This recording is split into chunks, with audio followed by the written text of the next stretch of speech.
Analysis: Trump's Iran threat, latest combative global move. Washington, AP. As the presidential tweets ricochet from one world hotspot to another, a Trump doctrine has emerged: claim matchless strength, suffer no slight, and counterpunch harder than you are hit, at least verbally.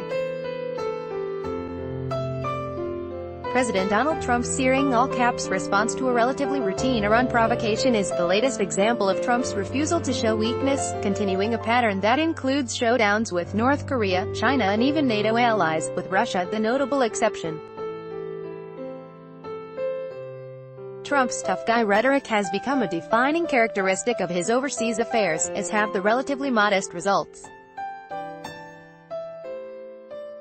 Ad choice advertising and red invented by Teeds, his late Sunday tweet warning of consequences the likes of which few throughout history have ever suffered before, caught Trump's staff by surprise, sparked a fresh day of foreign policy confusion, and triggered fears of a potential nuclear showdown in the Middle East.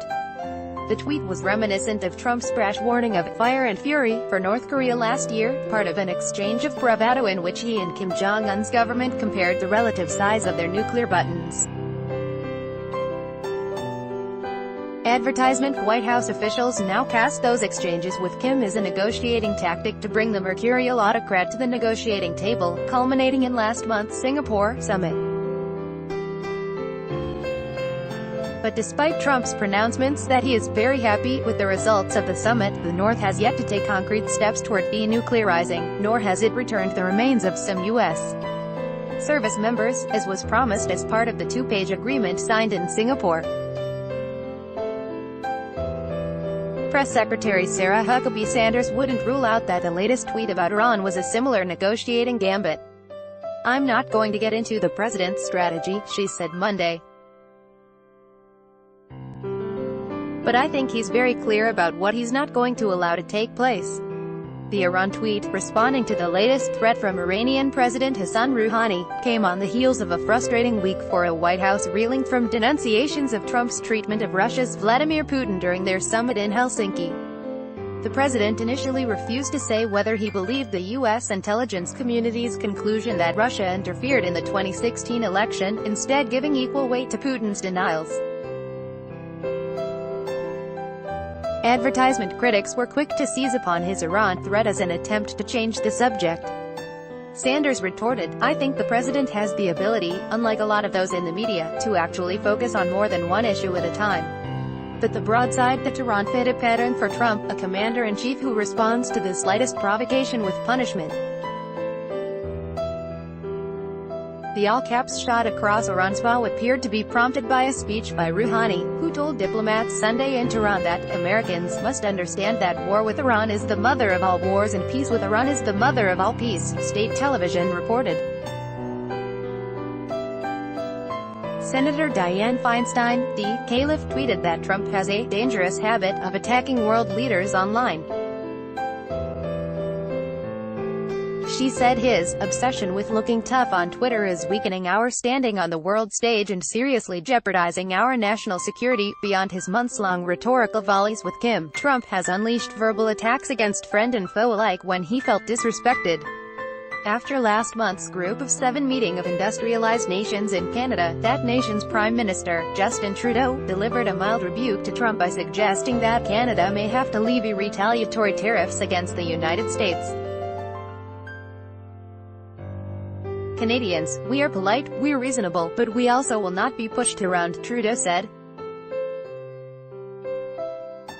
Seeing the news coverage while on Air Force One, Trump unleashed a furious series of tweets against arguably the United States' closest ally, calling Trudeau very dishonest. Advertisement: during this month's NATO summit in Brussels, Trump deployed similarly incendiary language, accusing Germany of being controlled by Russia and repeatedly casting doubt on the cornerstone of the NATO alliance, a commitment to mutual defense. Trump claimed his rhetoric secured concessions from NATO allies to boost their spending on defense closer to the previously agreed-upon target of 2% of gross domestic product by 2024, but the increases he claimed were already in the works. As the U.S. leader reveled in a celebratory media tour, allies denied they had given Trump anything of substance.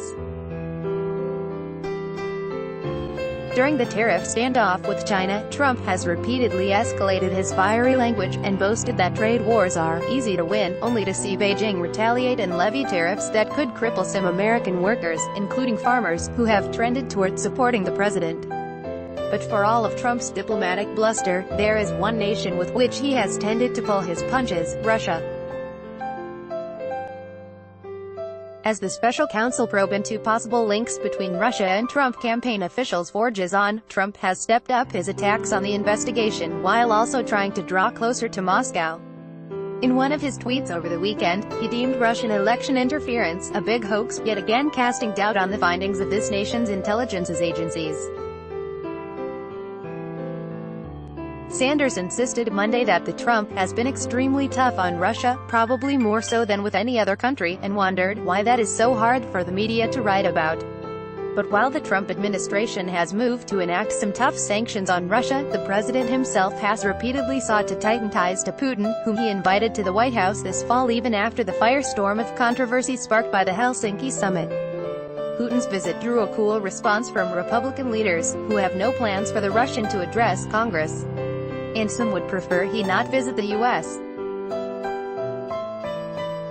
in the fall at all.